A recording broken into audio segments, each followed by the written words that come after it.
refluksi ndodh që në ditët e para të lindjes. Sigurisht e foshnjat është ai që quajmë ne refluksi fiziologjik, sidomos fëmijët kur pinë qumshin, thithin dhe ajër, akoma nuk është bërë ai shkëmbimi midis marrjes së ushqimit dhe ajrit që të ndahet trakeja me ezofagun, edhe ata duke thithur ndoshta edhe shpejtojnë edhe të gjitha foshnje janë, sapo kanë mësuar të ushqehen, dhe thithin ajër gjatë pirjes qumshit dhe ai ajër fillon pastaj në formë gromësimash, duke qenë se ka presion edhe më të lartë si ajër, fillim del ajër, pastaj me ajrin dalin edhe përmbajtjet gastrike.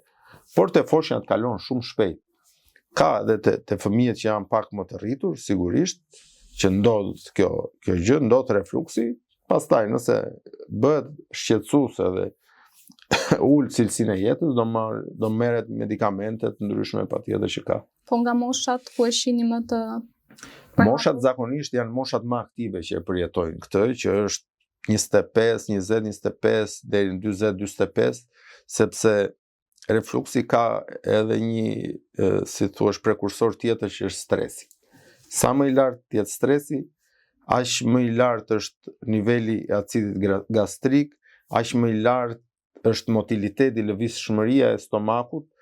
Kështu që të gjitha këto janë prekursorë të refluksit. Shpjegohet, do të thënë, stresi është i lidhur me stomakun? Stresi është shumë i lidhur me stomakun.